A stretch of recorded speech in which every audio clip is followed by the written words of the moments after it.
여러분 안녕하십니까? 예, 이제 또 7월이 시작되는 정말 2021년 한 해 절반이 지나가고 7월이 시작되는 저 시간에 여러분 다시 한번 예언의 파노라마로 여러분과 함께 하게 됐습니다.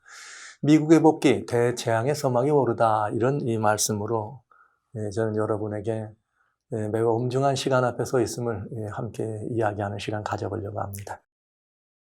사실 지난 2021년 1월 달에 시카고에 있는 둠스데이 클럭에서는 인류의 역사가 이제 그 마지막 역사의 마지막 경점까지 100초밖에 남지 않았다. 100초 전이다. 이렇게 얘기하는 것을 우리는 들었어요. 작년과 똑같은 100초 전이었습니다. 이런 그 1월 달에 그런 이야기가 들어지면서 미국에 있는 오바마 대통령의 전 행정부의 국무장관이었던 존 케리, 새로 구성된 바이든 행정부에서도 특별히 이 기후 문제의 이런 이 사절로 대사로 임명되는 그런 사람이었습니다. 그래서 그는 기후 문제에 아주 전문가가 되다시피 하고 그 문제에 앞장서서 일을 해나가고 있죠. 2월 19일 날 존 케리는 뭐라고 말했는가 하면 이제 지구가 더 이상 이건 정말 이 일에 대해서는 이건 거짓 뉴스가 아닙니다. 지금 이 지구가 이 기후에 아주 대단히 위기에 처해 있다고 하는 이 사실에 대해서 뭔가 이런 그야말로 이대로 가다가는 최악의 경우를 맞이할 텐데 그것을 만회할 수 있는 기회는 9년밖에 남지 않았다. 이 말은 다시 말하면은 이 세계의 이 둠스데이 이 파멸이 이제 9년 앞으로 다가왔다. 이렇게 이야기한 것입니다. 그래서 어떤 분들은 이렇게 또 피어먼거링 말하자면 이 공포를 조성하고 다니는 사람으로 이렇게 그 존 케리 지금 현재 내각에 들어있는 기후 문제의 전문 사절을 이야기하면서 이런 일들이 지금 우리에게 벌어지고 있는 2021년입니다. 그러면서 이제 이런 이야기들을 우리가 들을 때, 우리는 이런 이야기를 들을 때 분명히 깨달아야 될 일이 있습니다. 그건 무엇인가 하면 지구촌에 있는 우리 사람들이 이 말은 100초밖에 남지 않았다. 이 말은 대환란이 다가오고 있다. 말은 곧 대재앙을 다가오고 있으니 피할 준비를 하라. 이렇게 우리는 받아들이고 이해할 수밖에 없는 것이죠. 또 이런 이야기가 매우 뜬금없이 여러분에게 들리는 것 같을지 모르겠습니다. 그러나 이것은 뜬금없는 이야기가 아니고 그야말로 청천벽력처럼 들리는 것인가 아니면 예고된 재앙인가. 이 문제에 대해서 우리는 한번 좀 생각해 볼 필요가 있는 그런 시절의 아침, 그런 7월을 우리는 지금 맞이하게 된 것입니다. 그렇죠.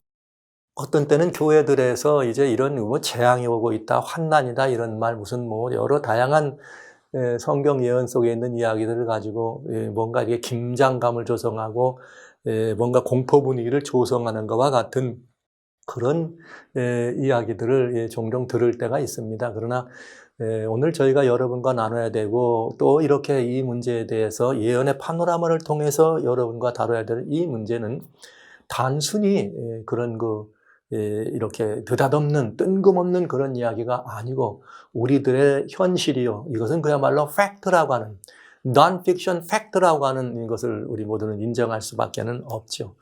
이런 일들이 우리 앞에 지나가고 있음을 저는 잘 알고 있습니다. 성도 여러분과 같이 그리스도인으로서 깨어서 이런 문제들에 대해서 예의주시하고 여러분과 같이 공감하는, 그래서 우리들이 그런 예고된 재앙이라면 이 재앙을 피할 길을 모색하는 것이 마땅히 하나님의 교회가 해야 되고 하나님의 교회가 백성들과 나눠야 될 복음이라고 하는 이 사실입니다. 그러나 저는 이 예언의 파노라마를 지난 2월 말에 이제 미국의 바이든 행정부가 새로 내각을 구성하게 되면서부터 여러분들에게 잠시 침묵하는 시간을 지금까지 가져왔습니다. 예언의 파노라마를 여러분과 진행하지 않았던 데는 그만한 이유가 있는 침묵이었습니다. 그 연유 있는 침묵이란 무엇인가? 성경에는 이런 말씀이 있어요. 디모데후서 4장에 보면 3절에 무슨 말이 있는가 하면 3절로 4절에 그런 말이 있습니다. 때가 이르리니 사람이 바른 교훈을 받지 아니하며 귀가 가려워서 자기의 사역을 좇을 스승을 많이 둔다. 그러니까 귀가 가려워서 자기의 사역을 좇을 스승을 많이 둔다는 말은 요즘 유행하는 말로 무슨 말이냐? 듣고 싶은 것만 듣는다, 내기에 좋은 것만 듣는다, 이렇게 생각하시면 되겠어요. 그러면서 그 길을 진리에서 돌이켜 허탄한 이야기를 좇으리라. 이렇게 돼 있습니다. 그런 때가 이른다. 아마도 말세의 이야기를 이 사도 바울은 우리들에게 이렇게 전해주지 않나 생각합니다. 한마디로 들을 길을 조심하라. 그래서 저는 지금이 들을 길을 조심할 때입니다.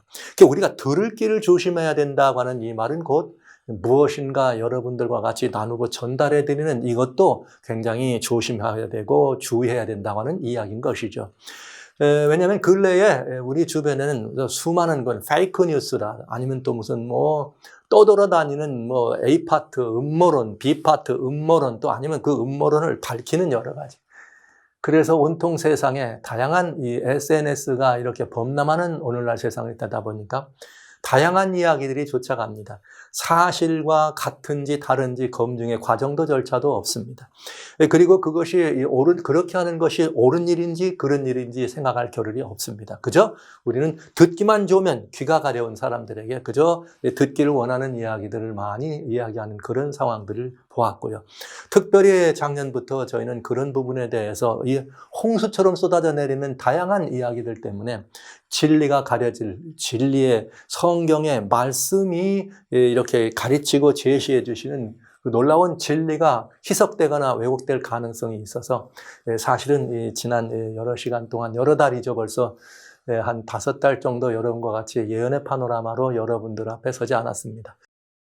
사실 지난 시간 여러분 아시는 것처럼 잠깐 돌아본다면 2020년 연말이 다가오면서 미국의 대선이 진행될 때 정말 온 세계에 굉장히 많은 엄청난 그런 이야기들이 설왕설래.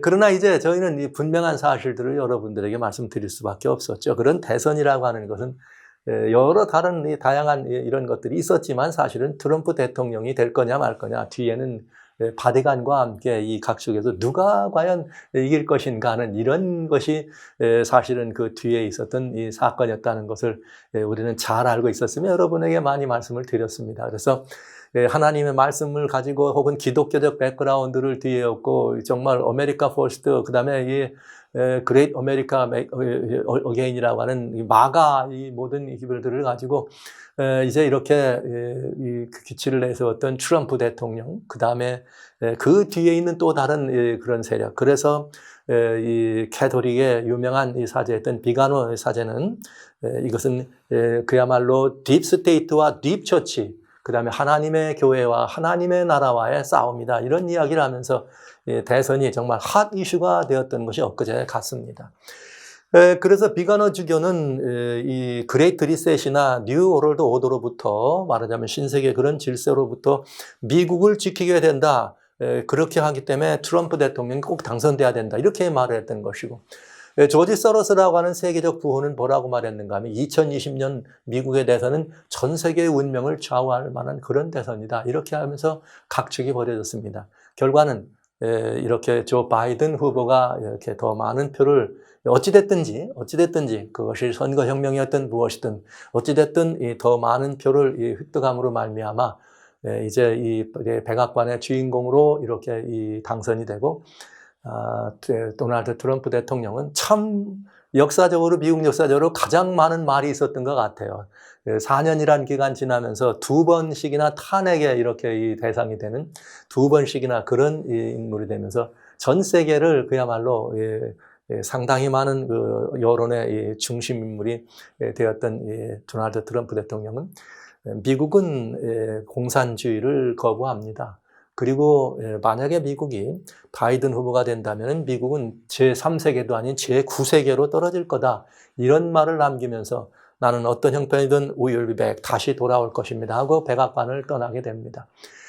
그리고 여전히 여러분 아시는 바대로 이 바티칸 성향이었던 이 조 바이든 후보, 이 바티칸의 이 총수의 이 총애를 한 몸에 받으면서 아주 이 밀접한 관계를 유지하고 이 가까웠던 관계에 있던 이 바티칸 후보는 대선에 승리하면서 다른 어떤 나라보다도 먼저 바티칸의 이 총수로부터 프란시스 교황으로부터 당선 축하를 들으면서 미국을 향한 바티칸의 이 서한을 이렇게 전해주기도 했습니다.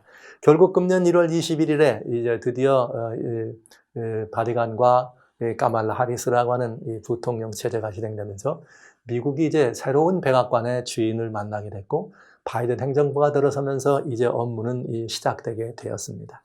여기까지 이야기는 그저 우리가 지나갔던 바로 엊그제의 일이지만 역사적 현실이고 사실이었습니다.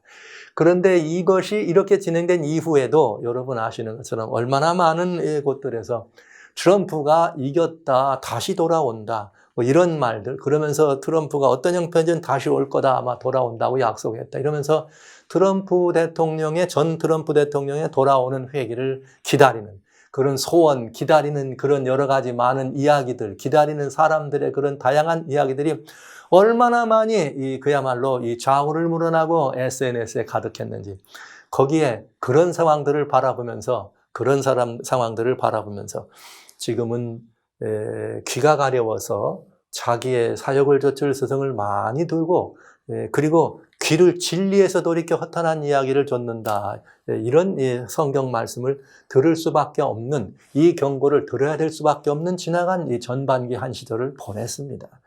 엄청난 많은 이야기들을 우리는 쏟아놨고 또 이렇게 듣게 됐고 나누게 되었습니다. 그래서 이런 때에 정말 여기를 진리란 말을 팩트, 사실이라고 하는 말로 한번, 그리고 성경과 관련되는 유관한 어떤 부분들을 우리가 잘 살펴보면서 잘못하면 소위 말하는 페이크, 요즘 너무나 많은 그런 일들이 왔다 갔다 하잖아요.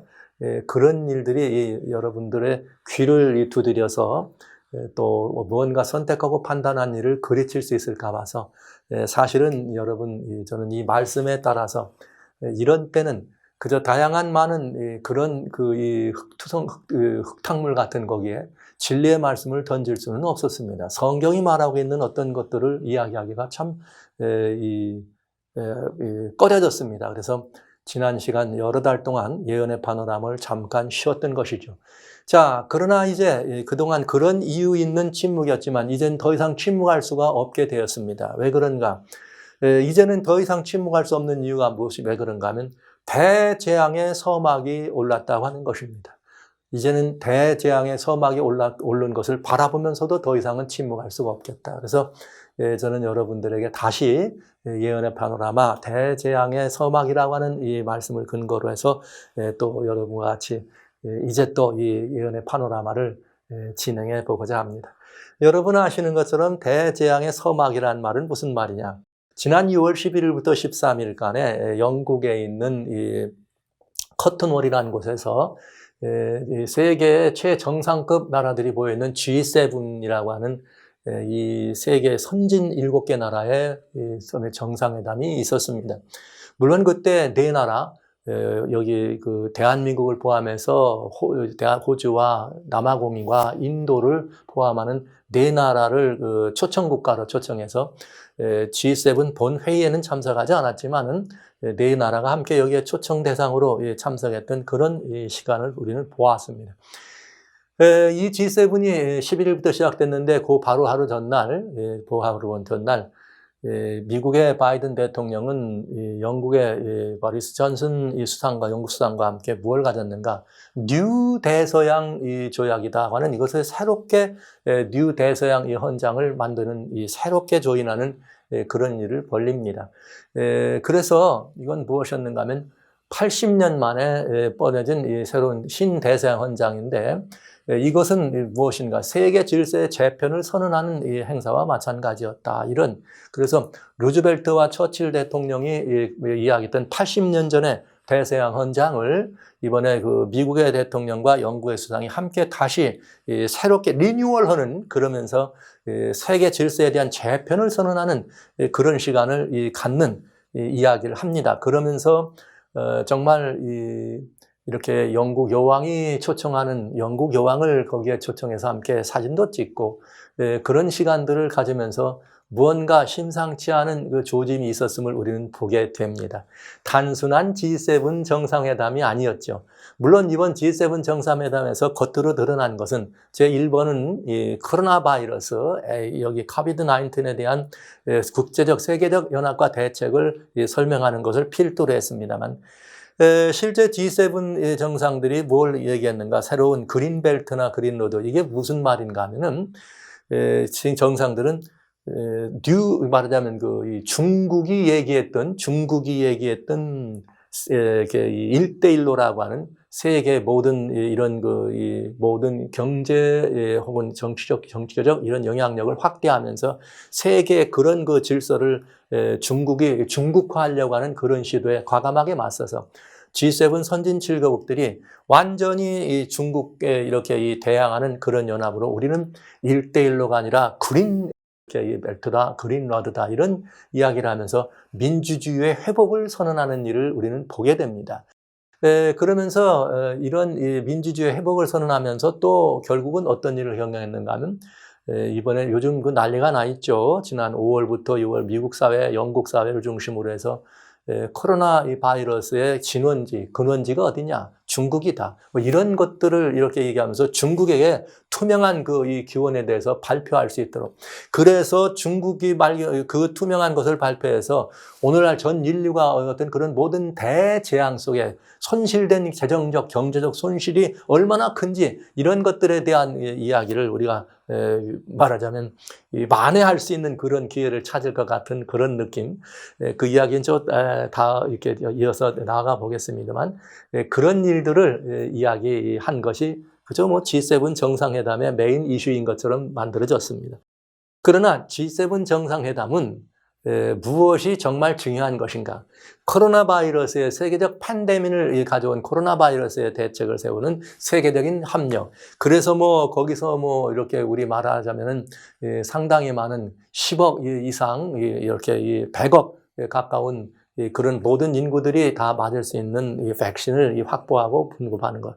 대한민국 거기에 숟가락을 얹어가지고 약 한 2억 불 이상 한국이 그런 이 큰 나라가 되었는지 아니면 가서 바보짓을 했는지 잘 모르겠어요. 2억 불 이상의 잘 사는 나라들 사람 모인 데 가가지고 우리보다 훨씬 잘 사는 사람들에게 2억 불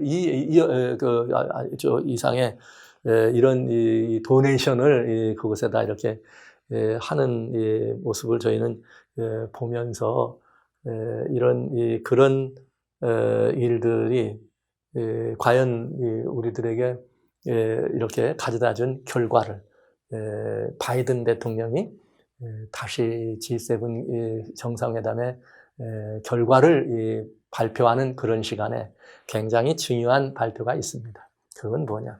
사실은 G7이 있었던 그 앞에 있는 것들은 다 그저 이 형식적인 이야기라고 볼 수 있고요. 여기 우리가 꼭 보아야 될 것은 뭐냐? 미국이 테이블에 돌아왔다 하는 것입니다. 이게 무슨 말인가? 미국이 세계 통합에 복귀했다는 말입니다. 즉, 그레이트 리셋 세력, 뉴 월드 오더라고 하는 이것들을 한참 진행하고 있을 때에 2017년 미국은 이 도널드 트럼프 대통령이 되면서 여기서 빠지죠. 환경협의에서 빠지고 또 그다음에 G7에서도 그렇게 하면 우리 빠질 거야. 네토에서도 그렇게 하면 우리 빠질 거야.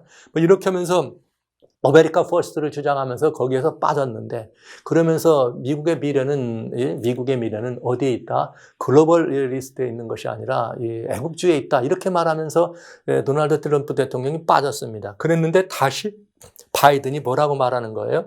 미국이 다시 테이블에 돌아왔다. 즉 미국이 세계 통합 운동을 주장하는 글로벌리스트들의 그런 모든 이 정상에 함께 참여하며 복귀를 선언한 것입니다.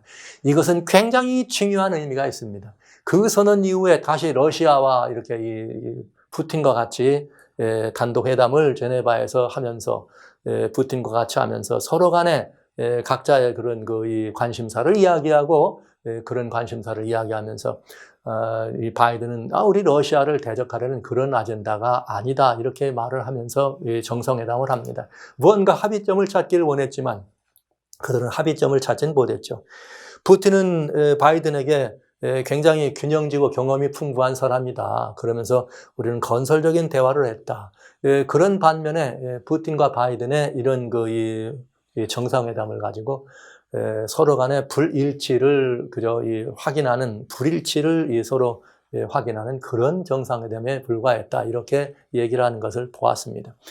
이 정상회담이 마치고 열흘 지난 다음에 여러분 러시아는 하와이에서 35마일 약 한 60km 정도 35마일 떨어진 곳에서 항공모함을 이렇게 침몰 격퇴시키는 그런 이 훈련을 직접 하죠. 뭐 여기 미사일 뭐 여러 가지 동원해 가지고 하와이 바로 앞바다에서 이런 일을 동원하면서 무력 시위를 하는 걸 봅니다.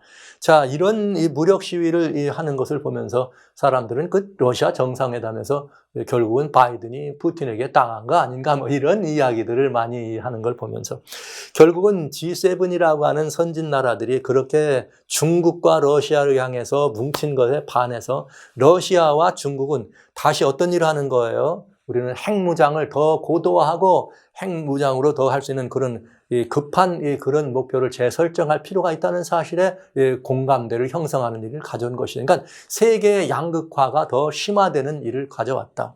참 이상하죠? G7이 연합해서 새로운 질서를 만들려고 하는데 미국까지 이제 드디어 다시 돌아와 연합했는데 중국과 러시아가 거기에 반기를 들면서 이런 일을 가져온 것입니다. 과연 이것이 어떤 결과를 가져올까? 여러분, 이런 문제에 대해서 우리는 다른 어떤 그 세계의 정치, 경제, 복합적인 그런 부분이 아니라 성경이 어떻게 말하고 있는지를 살펴볼 필요가 있습니다. 그래서 미국이 이번에 그야말로 이 테이블로 돌아왔다 하는 미국이 다시 통합주의자들과 함께 합의하는 그런 일에 복귀했다고 하는 것은 엄청난 이 상황이고 엄청난 사건이라는 사실. 이것이 이제 드디어 하나의 전환점이요. 새로운 터닝 포인트가 돼서 대재앙으로 가는 이 서막이 오른 것과 같은 상황이라는 사실을 여러분들에게 지금부터 말씀을 중심으로 설명을 드리려고 합니다. 왜 이것이 그런 일인가? 이제 여러분 오늘날 이 세상에 많은 사람들이 아까 모두에 두 번씩이나 말씀드렸던 것처럼 옳고 그름이 문제가 안 되고 내가 듣기에 좋으냐 싫으냐만 중요한 이런 시절이기 때문에 제가 잠시 이 시간을 이 예언의 파노라마를 잠시 여러분 이렇게 이 침묵 속에 일관했다는 말씀을 드렸습니다. 그러나 이제는 침묵할 수가 없게 됐습니다. 왜냐하면 말씀드린 바대로 미국이 통합주의자들의 세계에 복귀했다고 하는 것은 굉장한 일을 가져올 것이고 그것은 성경이 말하고 있는 진리를 말하고 있는 진리가 표현하고 있는 여기에 굉장히 중요한 시대적 전환점이라는 사실을 여러분들에게 말씀드리지 않을 수가 없습니다. 이제 여러분들이 듣기에 좋은가 싫은가는 제게는 문제가 되지 않습니다. 저는 복음을 가진 하나님의 종으로서 여러분들에게 성경에 나와 있는 이 분명한 사실들을 말씀드리지 않을 수가 없기 때문인 것이죠. 근래 여러분, 무엇이 여러분들이 가장 관심이 있어요? 여기 나와 있는 무슨 유튜브든지 뭐 카카오톡이든지 블로그든지 밴드든지 무슨 뭐 트위터든지 인스타그램이든지 여러분 여기 이 많은 이것들이 여러분들이 하루에 24시간 동안 눈을 뜨고 있을 때 여러분들의 귀와 눈과 여러분의 관심을 끌어가는 가장 중요한 여러분들을 리드해가는 여러분들의 리더가 되었습니다. 귀가 가려워서 내 사역을 쫓을 스승들이 됐다 이 말이죠. 이게 오늘날 우리들의 현실 아닙니까? 누가 여러분들의 스승입니까? 저는 이렇게 스승이 많아서 사람들이 자기가 듣기 좋은 말, 자기 사역을 쫓을 때 하나님의 말씀을 여러분들의 스승으로 여러분들에게 제공하면서 성경이 여러분들에게 말하고 있는 아주 중요한 사실들을 여러분들과 같이 나눌 필요가 있다고 생각합니다. 지금은 여론의 시대입니다. 여러분, 지금은 여론의 시대예요. 그런데 여러분, 이런 여론의 시대에 우리가 꼭 조심해야 될 게 있어요. 데살로니가후서 2장 1절로 2절에 형제들아 우리가 너에게 구하는 것은 우리 주 예수 그리스도의 강림하심과 우리가 그 앞에 보임에 관하여 혹 영으로나 말로나 혹 우리에게서 받았다는 편지로나 주의 날이 이르렀다고 동심하거나 두려워하거나 하지 아니할 그것이라. 그러니까 여러분 이건 무슨 말인가?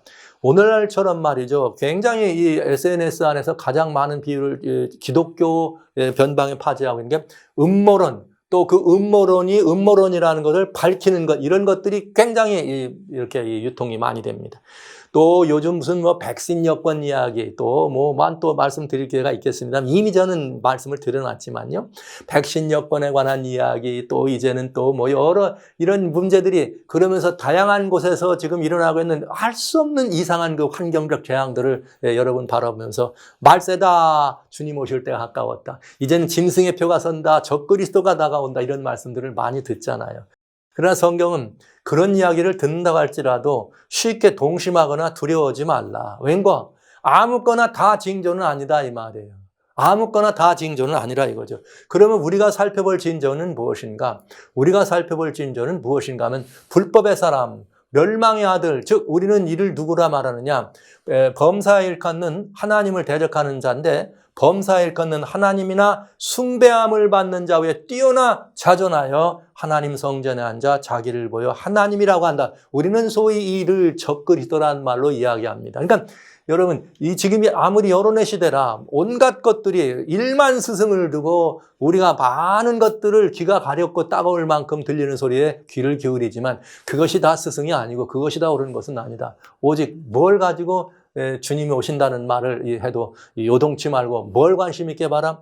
적그리스도의 탄생을 살피라. 누가 뭐라 그래도 그런 걸로 인해서 그것이 주님이 오시는 징조가 되는 것은 아니다. 적그리스도의 탄생을 살피는 것이 굉장히 중요한 징조인 것을 우리들에게 말해 주십니다.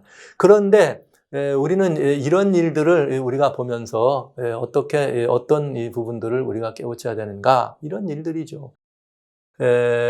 이 성경은 늘 자주 제가 이 말씀을 드렸습니다마는 여호와께서는 자기의 비밀을 선지자들에게 보이지 않고는 결코 행하심이 없다. 그러니까 여러분 예수님 오시는 문제에 대해서도 이미 주님은 그 비밀을 언제 오실지는 아무도 모르나 누구만이 알고 있는 아버지 하나님만이 알고 계시는 그 비밀을 종들에게는 미리 보여주셨다. 전조로 알려주셨다. 이거죠. 그래서 그 전조가 예수님은 직접 말씀하시기를 일이 이루기 전에 너에게 미리 말한 것은 예언이죠. 이룰 때에 믿게 하려고. 즉 전조를 보고 정말 메인 이런 그 모든 것이 있을 것을 알아라. 징조가 있다 하는 것은 곧 진짜 그것이 이루어질 것을 우리들에게 보여주고 있다고 하는 것을 우리들에게 예시해 준 것입니다. 저는 오늘 여러분들에게 또 한 번 매우 중요한 도표를 여러분들에게 말씀드리지 않을 수가 있습니다. 제가 이 도표를 여러분 지난번 예언의 파노라마 떠날 때가 됐다는 말씀을 드릴 때 이제는 그 부분 더 심도 깊은 말씀을 드리겠습니다만 이 말씀을 드렸고요. 근자의 다니엘 여러분에게 말씀드린 다니엘서를 여러분과 같이 공부하면서 다니엘 제가 이 7장과 8장에 나오는 이 부분 그 바로 전에 이렇게 6장에서 여러분들에게 마지막 시대의 이야기를 설명드리면서 이 말씀을 또 한번 드린 경험이 있습니다. 그러니까 여러분이 여기 유튜브 예수통신 채널에 보시면 그 부분을 좀 보시면 더 자세히 아실 수 있겠습니다만 제가 반드시 기억할 계시록의 예언이다. 이 영적인 징조들 주님이 미리 우리들에게 말씀하신 이것을 여러분들에게 다시 말씀드리는 연유는 이 도표는 여러분들이 아주 그냥 눈에 찍으셔서 사진처럼 찍으셔서 여러분의 심령 속에 아주 마주 기묘하고 기나게 흔들리지 않는 여러분들의 이정표로 갖게 되시기를 소원합니다. 왜 그런가? 이것은 요한계시록에 나와 있는 마지막 시대를 향한 요한계시록의 계단이에요. 일정이에요. 이 일정을 이해하시면 무슨 말씀인가? 세상의 많은 사람들은 세상에 일어나는 일들을 보고 거기 그 사건을 성경 어딘가 여기서도 조금 저기서도 조금 연결지려고 합니다. 그러면 다 성경에 그렇게 돼 있다고 얘기하려고 그래요. 그러나 그렇게 하는 것은 매우 위험한 일이고요. 성경의 예언이 어떻게 징검다리처럼 조직적으로 되어 있는지를 아시고 일어나는 현상의 일을 보시면 지금 이 일어나는 일이 이 예언에 무엇을 향해 가고 있는 일이다 하는 것을 알 수가 있다는 것입니다. 그래서 여러분 저는 이 도표가 굉장히 중요하다는 말씀을 드리고 강조 제3, 제4 강조드립니다. 그래서 이 도표를 여러분들이 꼭 한 장밖에 안 되는 거니까 암기해 놓으시면 좋겠다. 사진처럼 여러분 마음속에 찍어 놓으시면 좋겠다. 이런 이 생각을 하게 됩니다. 특별히 요한계시록은 전반부와 후반부가 요한계시록 1장 1절로부터 11장 19절까지는 전반부예요. 그러나 12장 물론 그 11장은 이 중간에 삽입이 되겠습니다만 12장부터는 여러분 이 전체 12장은 특별히 전반부와 후반부를 아우르는 정리면서 12장의 마지막 종말 시대를 향해 예언된 부분들이 있습니다. 12장 17절에 나오는 예언을 계시록 13장부터 이게 풀어서 낀 것이 계시록의 후반부가 되게 되는 것이죠. 그런데 계시록 12장 17절에 무슨 말이 나오는가? 용이라고 하는 성경이 말하는 사단이 말이지만 여러분 어둠의 세력이 사단이 마지막 싸움인데 뭐냐? 하나님의 참 백성들, 즉 하나님의 계명과 예수의 증거를 가진 참 백성들을 어떻게 하는가? 그들을 없애기 위해서 그들과 싸우기 위해서 바닷가 모래 위에 있다. 그런데 그러면 그 용은 어떻게 싸우느냐? 용이 어떻게 싸울 것이 얘기된 것이 계시록 13장입니다. 그러면 그 용이 그렇게 계시록 13장에서는 어떻게 싸울 거냐? 계시록 13장 11절부터예요. 1절 계시록 13장 1절부터 10절까지는 지나간 역사의 마지막 부분에 어둠의 세력이 어떻게 일해왔는지를 보여주면서 그것이 어떻게 마지막 시대에 연결되는지를 보여주는 13장 11절로 18절 사이에 무슨 일이 나오는가? 여기 용처럼 말하는 사건, 우리는 13장에 나오는 두 번째 짐승이 미국이라는 걸 너무나 잘 알아. 양처럼 일어난 저 용처럼 말하는 그래 미국인데 이 미국을 통해서 무슨 일이 벌어지느냐? 짐승의 우상이 세워지고 짐승의 표를 강요하는 사건이 벌어진다. 이것을 계시록 13장은 우리들에게 얘기해 주고 있는 것이죠. 그러면 계시록 14장은 뭐냐? 짐승의 표가 강요되고 짐승의 우상에 경배하는 일이 벌어질 때 하나님 백성들은 어떻게 이 어둠의 세력을 대적할 것이냐? 그게 계시록 14장이에요. 오직 하나님을 경배하고 그의 심판을 피하라고 하는 것입니다. 짐승과 짐승의 우상에 뭐하지 말아라? 경배하지 말아라. 이렇게 얘기하는 것이 14장의 기별입니다. 그러나 끝내 무슨 일이 벌어지는가? 계시록 13장에 짐승의 우상이 세워지고 모든 이 사람들이 우상에 경배하라고 한다 치면은 무슨 일이 벌어져요? 몇이든지 계시록 13장 15절에 다 죽이게 하더라. 그러니까 이 우상에게 경배하지 않는 누구는 하나님의 참된 백성들은 뭘 맞이하게 될 거예요? 환난이 있겠죠. 무슨 환난이냐? 사고 파는 일을 못하게 합니다. 경배하지 않으면 죽게 되니까 무언가 삶의 형편이 불편하고 불안해지고 어둡고 힘들어지는 일이 있지 않겠어요? 그래서 저는 요거를 초기 환난이다 이렇게 말씀을 드립니다. 그럴 때 짐승의 우상에게 경배하고 짐승의 표를 강요하는 사건이 벌어지면 성경은 뭐라 그랬는가? 바로 그 사건이 이루어질 때 하나님의 뭐가 떨어진다? 대재앙이 온다. 여러분 꼭 기억해 두세요. 대재앙에 관한 이야기가 15장에 들어있고 16장에 이 재앙이 설명됩니다. 그 대재앙이란 바로 7재앙이라고 하는 이야기죠. 첫째부터 넷째는 글로벌 지구촌적인 환경재앙이에요. 이 환경재앙은 무슨 재앙이냐? 모든 사람들이 그냥 이 독하고 헌데 재앙들이 온몸에 나가지고 아프고 그 다음에는 이렇게 이 바다가 피로 변하고 물들의 근원이 이렇게 피로 변하고 해가 뜨거워져 가지고 온 땅을 태우는 어마어마한 글로벌 지구촌적인 환경 재앙이 내리게 돼 있습니다. 그러면 이것은 언제 내리느냐? 짐승의 표를 강요하고 짐승의 우상에 경배토록 하는 그런 일이 일어난 다음입니다. 왜냐?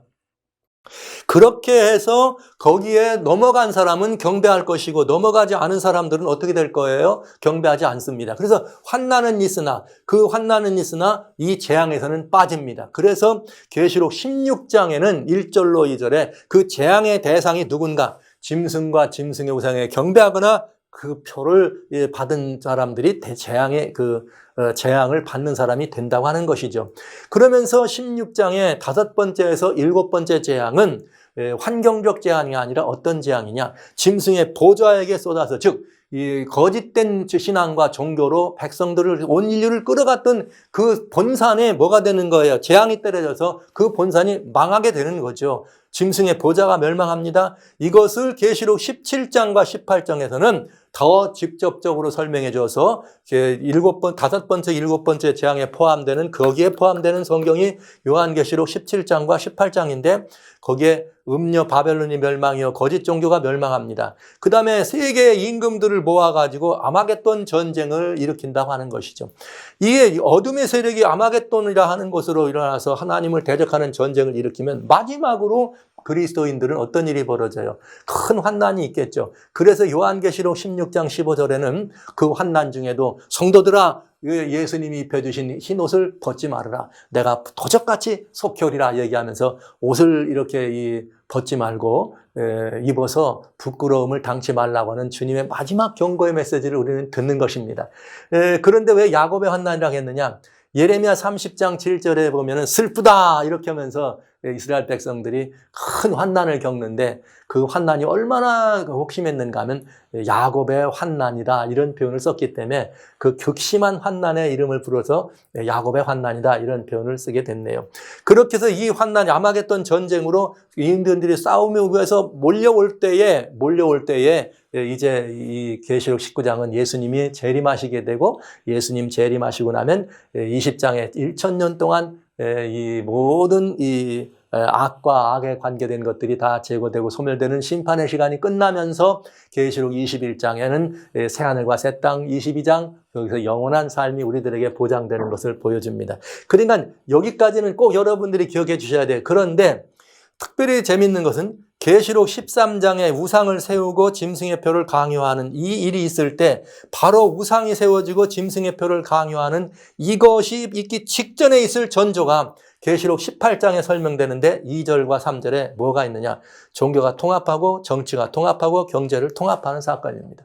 종교, 정치, 경제를 통합한 이유는 우상에게 경배하게 하기 위해서입니다.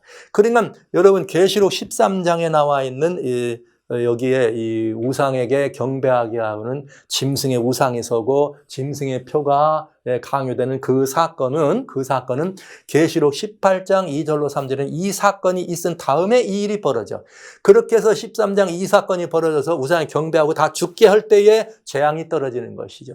그 재앙이 떨어질 때에 여기에 이렇게 이 거짓된 종교를 이야기하고 세계의 모든 합동된 이렇게 어떤 이런 세력들을 멸망케 하는 그런 일이 있겠다 성경은 얘기한 것입니다.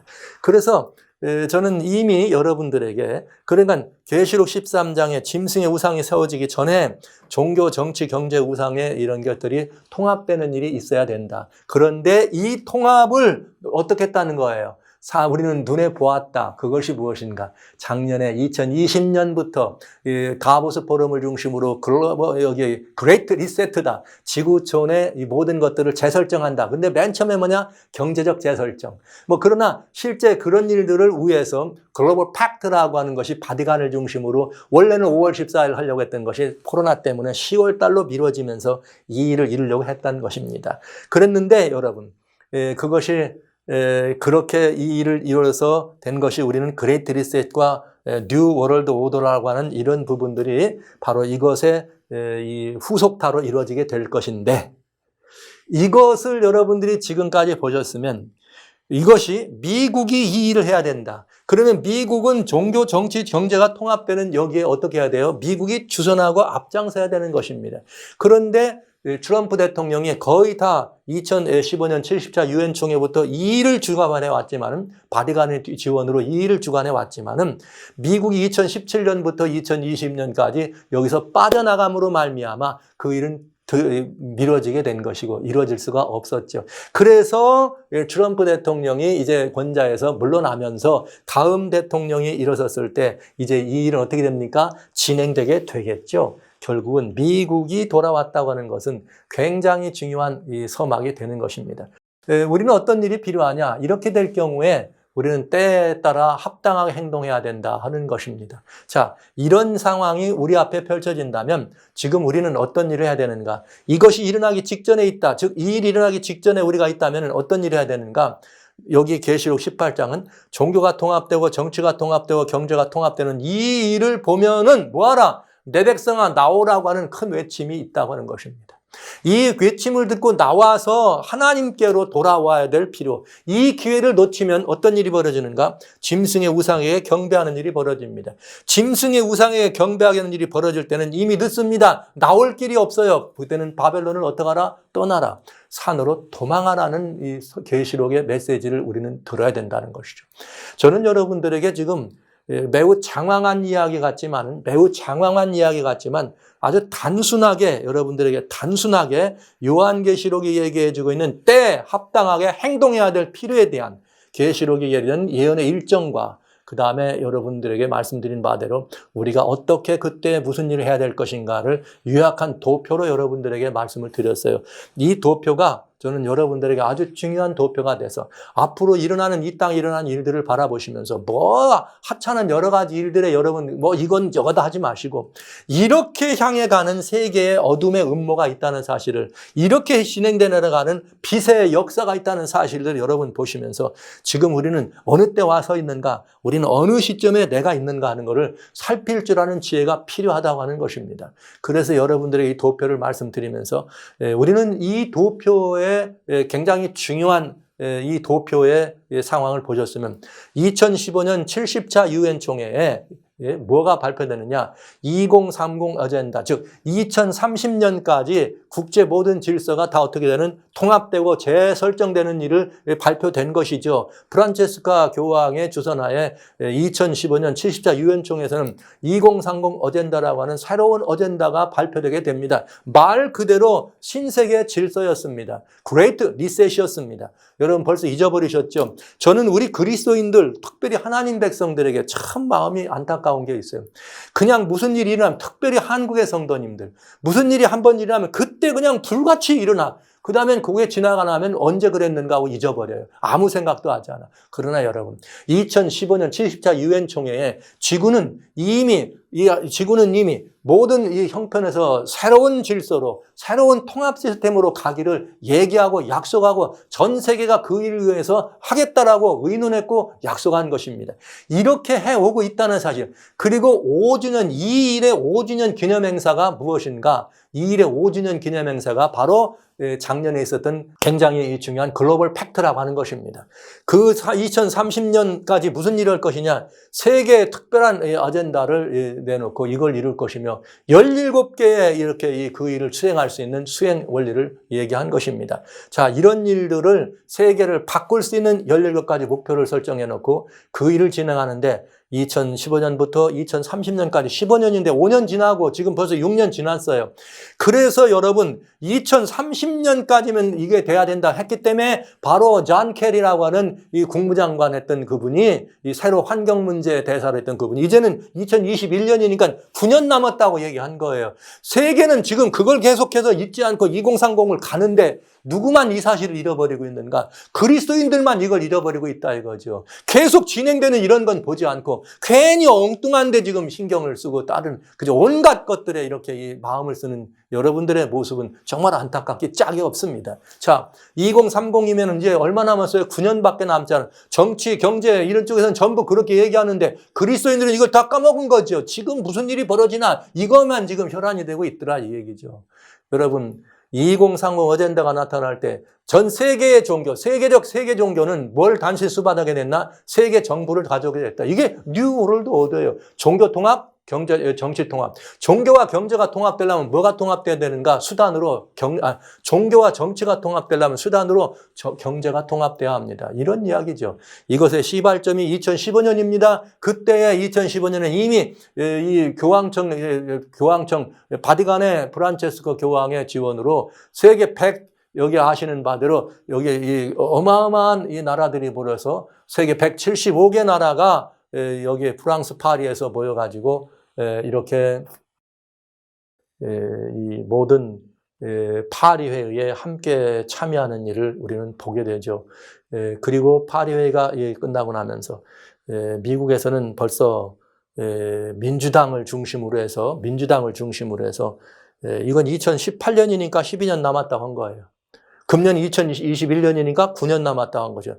여기 그린 뉴 딜이라고 하는 이런 새로운 신세계 질서를 미국적 표현, 그린 뉴딜. 그러더니 이제 그린 뉴딜이 미국에서 이렇게 나오니까 지금 어디까지 흘러가냐? 한국도 그린 뉴딜 나오잖아요. 여러분 이렇게 전 세계가 하나의 하나의 세계로 향해 가는 이런 일이 있었던 것이죠. 여기에 트럼프 대통령이 빠진 것입니다.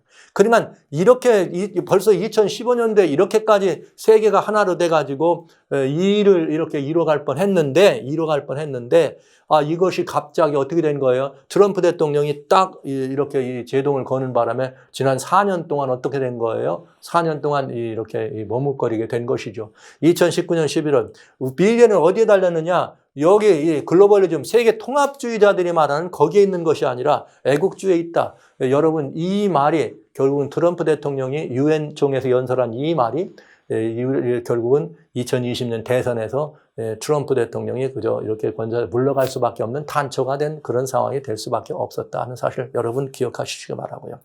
다보스에서 2020년에 그레이트 리셋이라는 말이, 물론 2020년 전에 다보스 슈밥이라고 하는 분이 2016년부터 그레이트 리셋이라는 말을 해왔지만은 공개적으로 선언되기는 2020년입니다. 그런 다음에 선언은 2020년에 선언돼서 이 일을 주관하려고 했던 것이 무엇인가? 글로벌 팩트죠. 지난해 10월 3일 날 올 브라더즈, 세계인은 하나라고 하는 교황의 교령집, 프란체스코 수도원에 있는 수도원에 가서 그 교령에 먼저 사인하면서 전 세계의 정치, 세계 종교, 정치, 경제, 사회, 문화, 교육을 통합하는 일을 하겠다고 바티칸에서 글로벌 팩트에 사인하는 일이 벌어졌지만, 이때 이 문제는 코비드-19, 그 다음에 또 여기에 누가 참석 안 해요? 미국이 참석하지 않았죠. 그때 마침 트럼프 대통령이 코로나에 걸리는 바람에 병원에 입원하게 되고, 글로벌 팩트는 반쪽만 이루어집니다. 반쪽만 이루어졌다는 것은 종교 지도자들만 모이게 됐다, 이 말이죠.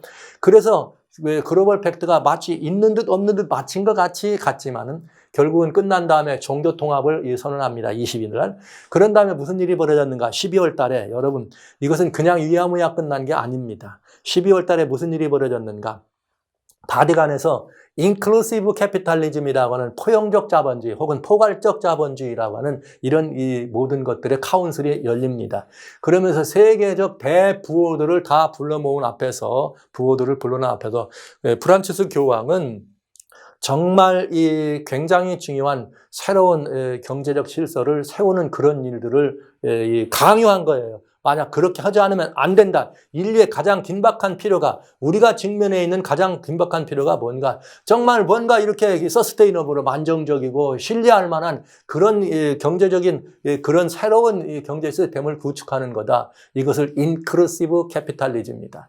포용주의, 포용적 자본주의다. 이게 이미 사실은 라우다시도라고 하는 여러분 교황의 교령집에 다 들어있는 내용이었습니다. 로스차일드 가문의 이 손녀나 마찬가지죠. 이분이 며느리가 이 인클루시브 캐피탈리즘에 누가 됐느냐? 파운더가 됐어요. 거기에 파운더가 돼가지고 바티칸에 모여서 뭐라고 말했는가? Yes, 우리는 지금 교황 프란체스코가 얘기하는 바로 거기에 예라고 대답하려고, 그 말에 대답하기 위해서 이렇게 모였습니다. 그러면서 세계에 영향력 있는 부호들뿐만 아니라 이미 다보스 포럼에서 무슨 빌 게이츠니 소로스니 부자들은 다 거기 참여했으니까, 그 다음에는 실질적인 영향력을 행사할 수 있는 각양 매체들, 미국의 무슨 아메리카 은행이라든지 여러 이런 세계적인 사람들을 모아가지고 무화규에서 바티칸과 함께 협력하고 합동하라고 하는 것을 뭐하는 걸 콜 투 액션, 이제는 진행하도록 하는, 여러분, 그러니까 경제적 통합이 어떻게 된 거예요?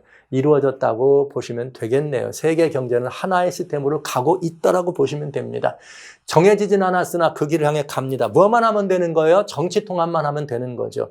그래서 이렇게 훨씬 더 정말 이렇게 교황 앞에서 로스차일드 가문을 앞장서 가지고 오케이, 당신의 말에 우리는 예스라고 대답하기 위해 모였습니다. 어떻게 하면 되겠는가? 이거 의논하겠습니다. 이렇게 하면서 드디어 경제 통합은 완성되게 된 것이죠. 그러다가 금년 6월 11일부터 13일 영국에서 이뤄진 G7 회의에서 결국은 이렇게 그린벨트와 로드라고 하는 형식으로 이 중국의 1대1로를 막고 러시아의 이런 이 핵무장을 이렇게 저지하는 그런 입장으로 뭐 하자? 우리는 모두가 다 연합하자. 이런 연합하자라는 슬로건을 걸고 연합했습니다. 그러나 이들은 다 글로벌 누구예요? 글로벌리스트들입니다. 그러니까 G7이라고 하는 이것에서 이미 통합운동을 일으키고 있는 이들의 누가 다시 복귀한 거예요? 미국이 다시 거기에 복귀한 것은. 그래서 United States is back at the table. 이렇게 거기에 책상 위에 다시 돌아온 것은, 이것은 Great Reset이요. 뉴 월드 오더를 이렇게 세계 질서를 재편하는 그런 일에 그레이트 리셋이라고 하는 이것이 2020년 선언되고 금년 21년부터는 실행되는데, 이미 경제적 통합을 가져왔고 종교적 통합을 가져왔기 때문에 필연적으로 정치적 통합이 필요할 때, 이제 드디어 미국이 가장 걸림돌이었지만 이렇게 새로 바이든 행정부가 들어서면서 미국이 이 일에 다시 돌아가서 우리가 하나다. 그러면서 영국과 먼저 신대서양 헌장을 새롭게 리뉴얼 시키면서 G7 우린 하나야. 이렇게 얘기하면서 민주주의 회복이라는 기치, 코로나 박멸이라는 기치, 그러면서 중국과 러시아의 핵무장과 그 진출을 막는다는 그런 일치로 하나가 되었습니다. 결국 이것들은 무엇을 우리들에게 가져다 줄 것인가? 대재앙의 서막이 될 수 있다. 뭐냐? 경제, 정치, 정체가 아까 이제 도표로 여러분 보시면 돼요. 그 도표로 말하면 계시록 18장 2절로 3절에 그 일이 어떻게 되겠다? 이제는 곧 완성되겠다. 그 일이 완성되면 뭐가 나온다? 13장으로 건너가서 그런 일이 진행된다. 그러면 뭐가 온다? 대재앙이 온다. 대재앙이 오면 어떤 일이 벌어진다? 이제 드디어 우리는 환난이 있고 아마겟돈이 있다. 이렇게 순서가 되어 있는 거죠. 정확하게 일정이 맞아 들어가는 것이죠. 그래 여러분 잊지 말아야 될 일이 있습니다. 여러분들 이 모든 일의 배후에는 용이 지금까지 나와 있는 이런 모든 일에는 계시록 13장에는 용이 그 짐승들에게 권세를 주었다 이렇게 말하는 것처럼 미국이라고 하는 나라가 양처럼 일어났습니다. 용처럼 말하고 그 다음에 그 배후엔 누가 있는가? 바티칸이라고 하는 무시무시한 이런 그 세력들이 도사리고 있다는 것을 우리는 알게 된 것이죠. 사랑하시는 성도 여러분, 형제자매 여러분, 우리 예수통신 제가 다니엘 지금 한쪽에서는 다니엘을 지금 여러분과 같이 풀어가고 있는데 다니엘 8장은 특별히 이 문제들과 아주 중요한 연관성이 있습니다. 여러분 다니엘 8장에 대한 다니엘 8-4, 5 이렇게 여러분이 보시면서 앞으로 보시면은 이 문제에 대해서 분명하고 명쾌하게 이해하실 수 있고요. 다니엘 6장에 이렇게 이 마지막 시대를 향한 경고의 기별들 여러분이 한번 보시면 더 정확하게 도표를 이해할 수가 있겠습니다. 이 배경 뒤에 여러분 이 배경 뒤에 우리는 분명히 바티칸이 있고 바티칸의 총수가 있고 바티칸이라고 하는 교회가 있다는 사실. 이 사실은 언제 일어났는가? 첫 번째 2015년 12월 달에 2015년 12월 달에 프랑스 파리에서 COP21 그야말로 저탄소 정책을 제도화하고 법령화하는 이런 일에 세계 환경회의가 열렸어요. 그때에 세계 이렇게 195개 나라가 모입니다. 195개 나라가 모입니다. 자, 제가 아까 175라고 했던 것 같아요. 195개가 나라가 모였을 때 그때에 모두가 다 그 서약에 사인을 하는데 그 헌장에 사인을 하는데 그 사인을 하는 날 바티칸의 바실리카 성 베드로 광장에서 바실리카에다 이렇게 거대한 사자상을 이렇게 프로젝트 했습니다. 놀라운 일입니다. 영국의 BBC 방송에서 이걸 촬영했죠. 그러면서 거기 뭐라고 했는가? One Church on Lion. 그러니까 이렇게 이 사자로 묘사되어 있는 한 교회를 묘사했어요. 그런데 요한계시록 13장에는 뭐라고 묘사되어 있는가? 요한계시록 13장에 이 바티칸에 대하여 설명해 주는데 7머리라고 하는데 7머리 가진 짐승입니다. 사자상이었습니다. 그런데 그 머리 하나가 상하여 죽게 됐듯 같더니 죽게 된 상처가 나오면 온 땅 이상의 짐승을 따르더라. 이렇게 되어 있습니다. 여러분 그런데 이 사실을 성경을 아는 사람들이 만약에 그날 바실리카에 파사된 이 사자 얼굴을 봤다면 얼마나 무서웠겠어요. 왜냐? 여기 1절부터 2절에는 7머리 10뿔 가진 짐승이 바다에서 나왔는데 바다에서 나온 용이 그에게 권세를 주었다. 근데 용이 그에게 권세를 줬는데 그 머리는 뭘 닮았느냐? 사자를 닮았다. 이렇게 돼 있어요. 머리는 뭘 닮았다고요? 사자로. 7머리. 그러니까 그 사자로 되어 있는 머리가 상하여 하나가 죽게 돼. 그래서 잠시 기운을 내린 것 같지만은 다시 살아나서 죽진 않았어요. 죽게 될 만큼 상처는 심했지만 다시 살아났더니 온 땅이 이상히 여겨 짐승을 따르게 되더라. 이 사건이 벌어진 것입니다. 와우. 이게 어떻게 된 거예요? 여러분 2015년에 벌써 이 사실이 프로젝트 될 때 저는 소스라치게 놀랐습니다. 완전히 성경 예언의 성취로구나. 그런데 이제 드디어 이런 일들이 있는 것처럼 다시 미국이 복귀하게 된 것이죠. 다시 미국이 복귀합니다. 이 말씀이 그때가 무슨 말이냐. 이 내용은 토마스 멜라디라고 하는 그 교황청 대사가 뭐라고 말했는가 하면 자기는 뭘 믿는다 그랬냐면 이 세계에서 가장 강력한 슈퍼파워 미국, 그 다음에 또 이 세계에서 가장 강력한 누구냐? 헐레세, 도덕국가죠가 이 두 나라가 전 세계에 있어서 무엇을 행사할 거냐? 이 모든 전체 이 지구촌 사람들의 그 이 삶과 그 생명에 적극적인 이 그런 그 이 임팩트, 뭔가 틀림없이 중요한 역사적 사건이 이룰 것을 확신한다. 즉, 미국과 바티칸이 마지막 일을 이룰 것이다. 그건 무슨 얘기냐? 요한계시록 13장의 이야기였습니다. 13장 여기 12절부터 13절 사이에 먼저 나온 짐승, 곧 바디간이죠. 그걸 위해서 미국이 그 온갖 것을 다 행사하는 사건이 드러나게 돼 있죠. 그래서 여러분, 저는 오늘 여러분과 같이 그때가 왔다. 왜? 예언의 도표를 보신 것처럼 계시록 18장 2절로 3절의 사건 통합, 총체적 통합을 이룰 그때가 왔습니다. 그러면 그건 뭐냐? 대재앙의 서막이 올랐다고 분명히 말씀드릴 수 있겠습니다. 그래서 저는 여러분들에게 대재앙의 서막은 이미 올랐고 이제 미국은 지금 어디로 가고 있는가? 저는 이제 다음 시간에 여러분과 같이 이 사실에 대해서 어떻게 성경이 말하고 있는 그 예언의 이 성취를 위해서 미국이라고 하는 이 거대 제국이 움직여가고 있는가. 그리고 그 뒤에서 배후에 있는 바티칸의 이 세력은 어떻게 또 그와 합동된 일을 경영하는가. 이것들은 여러분들이 매우 조심하고 매우 소상하게 살펴볼 필요가 있겠습니다. 마지막으로 오늘 한 말씀만 더 드리려고 합니다. 세상에 떠돌아다니는 많은 이야기들이 있습니다. 그런데 그리스도인들이 근래 가장 많이 관심을 가진 것은 음모론입니다. 예전에는 음모론은 그 일루미나트나 프리메이슨에 관련된 것들을 음모론이라 그랬어요. 근데 어느 순간인가부터 그들의 이야기가 공개되고 열려지기 시작했습니다. 이 말은 무슨 말인지 아세요? 그거는 이제 열려져도 괜찮다, 자신이 있다, 이렇게 모든 것이 알려져도 괜찮다. 그러니까 어쩌면 더 알리려고 했을지 모르겠어요. 뭐 하려고요? 세계인들을 두려워 떨게 하려고요. 그런데 그 음모론자들이 뭘 하는 일, 그것들이 있을 수 있죠. 그것이 내용이 뭔지 여러분 우리 다 아시니까 제가 말씀 안 드리겠어요. 그런데 이제 또 반대로 누가 있느냐? 그 음모론을 밝히려고 하는 사람들이 있어요. 그래서 그 음모론을 밝히다 보니까 어떤 일이 벌어졌는가? 지금 말이죠. 하알프 거기서 무슨 이렇게 해가지고 무슨 재난, 기후재난은 다 음모론자들이 일으키는 거다. 전쟁에도 음모론자들이 일으키는 거다. 또 음모론자들이, 다 음모론자들이 일으키는 거라고 이렇게 얘기해요. 그런데 여러분, 이거에 뼈다른 함정이 있습니다. 저는 이 두 가지가 다 위험하다. 두 가지가 다 음모론이나 음모론을 밝히려는 시도나 두 가지가 다 어려운 문제가 있다. 그런 무슨 문제냐? 여러분, 지진이 납니다. 성경에는 분명히 예수님 오시기 전에 재림의 징조로 지진이 있습니다. 그도 예수님 오시기 전에 재림의 징조로 홍수가 있습니다. 재림의 징조로 다양한 환경 제한이 있습니다. 그런데 이걸 다 음모론자들이 인위적으로 조작해서 그렇게 한다면 재림의 징조는 어디로 갑니까?